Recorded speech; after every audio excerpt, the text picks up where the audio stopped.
Bonjour, je suis le délégué général du MEDEF Auvergne. Alors, si vous n'avez pas entendu parler de la COPIR jusqu'à présent, c'est tout à fait normal parce qu'on s'y est pris d'une telle façon que vous ne risquez pas d'en entendre parler bien comme il faut et en tout cas d'une façon intelligible.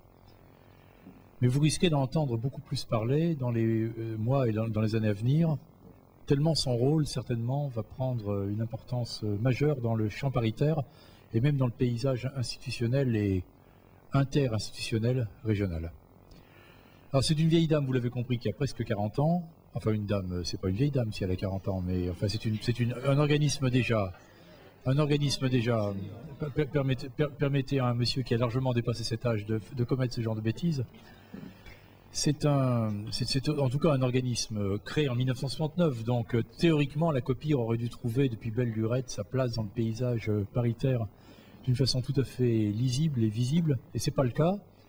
Parce que dès l'origine, les partenaires sociaux ont choisi de ne pas prendre les dispositions pour la rendre visible. Finalement, me semble-t-il, l'action des partenaires sociaux, vous l'avez toujours vu à travers les représentations paritaires dans les institutions où les partenaires sociaux siègent.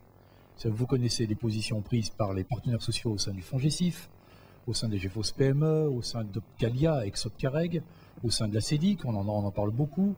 Quelquefois, vous avez pu entendre parler des positions prises par les partenaires sociaux dans des instances comme le Conseil économique et social régional, où il est vrai qu'il siège avec d'autres, mais en tant que s'exprimant au titre de la COPIR, pratiquement vous l'avez très peu entendu. Cette disposition était relativement volontaire, en tout cas elle n'était pas fortuite, et c'est ce qui explique que pour certains d'entre vous peut-être, le terme COPIR est une découverte aujourd'hui en 2008. Néanmoins, vous risquez d'en entendre parler beaucoup plus dans les années à venir, et même très rapidement pour plusieurs raisons.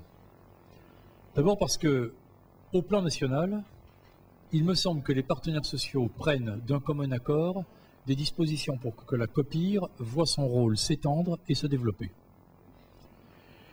C'est une volonté constante des partenaires sociaux, me semble-t-il, de vouloir faire en sorte que les positions prises dans les différentes instances où le paritarisme s'exprime soient coordonnées, tant au niveau national qu'au niveau régional, par quelqu'un qui puisse en quelque sorte donner paritairement la direction.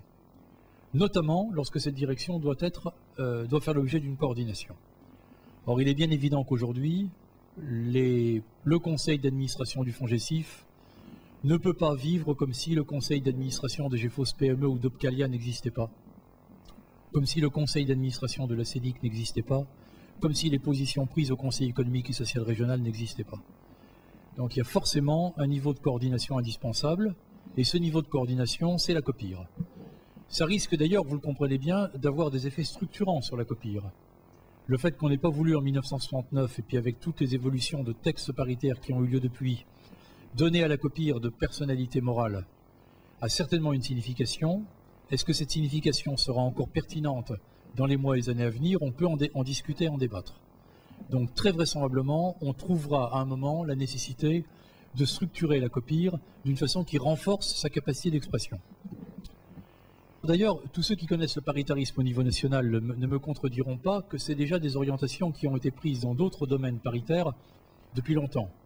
Par exemple, dans le domaine du 1% logement, les partenaires sociaux sont coordonnés au niveau national depuis presque 10 ans par un comité paritaire des emplois qui décide des orientations du 1% logement, enfin ce que l'État lui en laisse en tout cas, qui décide des orientations du 1% logement, et ces orientations, elles s'imposent ensuite aux structures opérationnelles que sont les comités interprofessionnels du logement.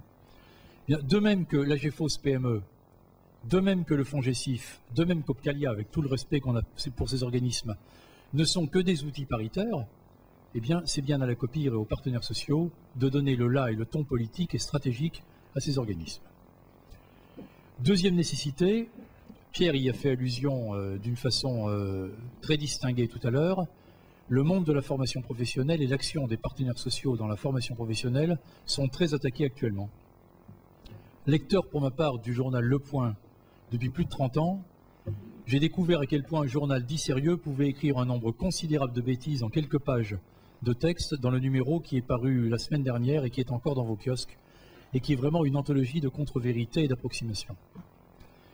Samedi, il y a 15 jours, j'écoutais un jeune ministre brillant, sans doute promis à un grand avenir, dire à Vichy dans le domaine de la formation professionnelle un très grand nombre d'inexactitudes et proférer des jugements péremptoires, sans doute liés à la nécessité de faire court et synthétique devant un auditoire qui lui était conquis d'avance, mais ce qui ne l'a pas empêché de diffuser dans le domaine de la formation professionnelle des choses qui ne tenaient pas la route.